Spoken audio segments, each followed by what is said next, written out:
Alright, for this tip of the week, guys, we're back to my floor. I know how much you guys missed it, so I decided to come back here for this episode. So this week we're going to talk about gearing yourself out for hard exercise in the winter, and a little bit about soft exercise in the winter. So it's not so much sitting around in the cold, but being active in the cold. So to start, this is what you should look like when you're fully geared out to go. Okay, just kidding. There's three different types of winters around where I live, at least. There's the rainy, wet winter. We're not really going to cover that winter because it's not really an issue. It's kind of just like fall for the rest of us. There's the dry, pretty cold, and when it snows, the snow stays winter. And then there's the slushy, wet, freezing, melting winter that some of you have. So I have basically my accessory clothing items, if you'll want to call them that. The main things that obviously you're going to be wearing are whatever type of pants you want, whether it's wind pants or track pants. I wear track pants, your sweatshirt or jacket, and then depending on the temperature and how hot or cold you run when your blood is pumping, definitely your thermal top and bottoms. I usually always have a thermal bottoms on, and then if it's very cold, I'll have my thermal top on. So we have my running shoes here, my balaclava here, my toque or hat, and my scarf, and then my mittens here. Definitely recommend mittens. Gloves are not warm enough at all. Okay, so for wet winters, basically in a wet winter, you don't get as cold as temperatures, but you do have to worry about wet snow and slush and stuff like that. So you do have to worry about waterproof footwear. So where I live, it's dry footwear. So my shoes are just my normal running shoes I use in the summer, and I don't have to worry about the wetness. But definitely if you're running outside in a wet winter, you want more waterproof shoes and something like that that's going to either stop water from coming in or keep your feet warm when they're getting wet. Now for the rest of it, it's pretty much standard, wet or dry winters.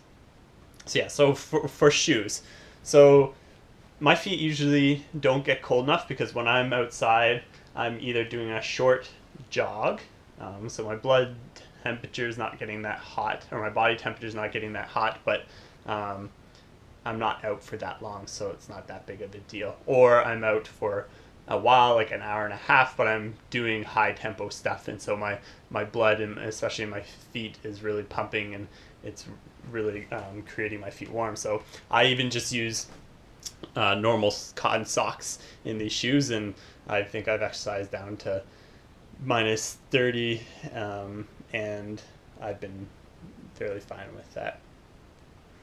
Now, if you were going to do on an extended kind of lower paced run, so an hour plus, and it was that cold out, 30 below or so, you definitely want to think about warmer socks if you can fit them in your shoes, or getting shoes that have more of a thermal lining in them instead of all these holes like this one does. So moving on to headwear. So what I use is this thin layered but very warm balaclava. And you can see this one covers right over the nose, and then it's got a breathing section here, which is pretty useful. And then just around your eyes and the top part of your nose goes through there. Now, it's not thin enough to cut down on wind or very cold temperatures, but for your face it's fine. So that's why I use the hat on top of that. And then I use a scarf. Now, the scarf isn't so much for your head as it is for your neck and covering the opening for your shirt or jacket down to your chest, because you don't want to get sick when you're doing this stuff outside. So for this head system, basically things you have to worry about is high winds and cold temperatures. So about minus 20 is when it starts getting pretty dangerous to start breathing outside, especially heavily. So you definitely need something to cover your mouth for sure, and nose as well. And your head will start getting cold, so that's when you need to throw on the hat. Now, when you start getting down to minus 25 and colder, then you definitely need to put this scarf layer not only covering your chest and neck, but over this mouth opening too. So when you get to about minus 30 below, it gets very difficult to exercise hard outside, because not because of the cold temperature so much, but because the layers that you're using really block air intake. And I found myself hyperventilating a couple times when I was exercising hard at that temperature, just because I wasn't getting enough air through, I guess, the air holes that I have. So that's those systems.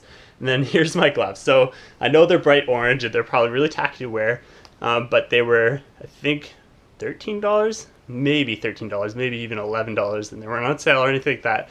They're really cheap, and I've worn them in the coldest temperatures. And basically what you need if it's cold outside is definitely mitten, not a glove. And what you need is this thick kind of, and you can hear it, this thick layer of kind of windproof material. It's not waterproof by any means. And then a fleece inside for sure. Now these ones are handy because they fold out into gloves if you are getting a little hot. And then even further, if you need something with dexterity, your fingers can come out of there and your thumb can come out of there. So that's a system I use. And like I said, like, it's not usually the cold that I'm worrying about. As long as your face is covered and your breathing's covered, you're fine. Now, I'm not a doctor or anything, so don't, you can take that for what you will. But what you do need to get worried about is basically how long you're going to be out for, how hard you're going to be pushing yourself, and the temperature outside. So I hope this helps you guys, and we'll move on to the next portion. So now that you guys know how to gear yourself out for exercising hard in the teeth of winter, you can stop letting Mother Nature boss you around. You can get out there and have some fun. Come on.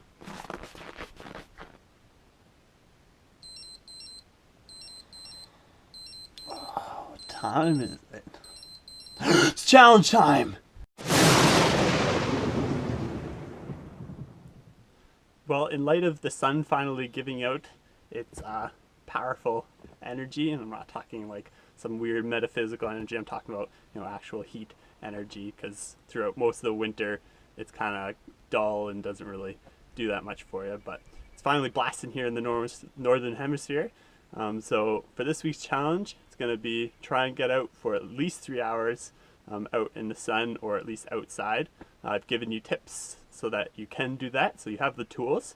Now you just need the willpower. So get out there. I guarantee you'll feel better, and I'll give you an early kickstart to your summer feeling.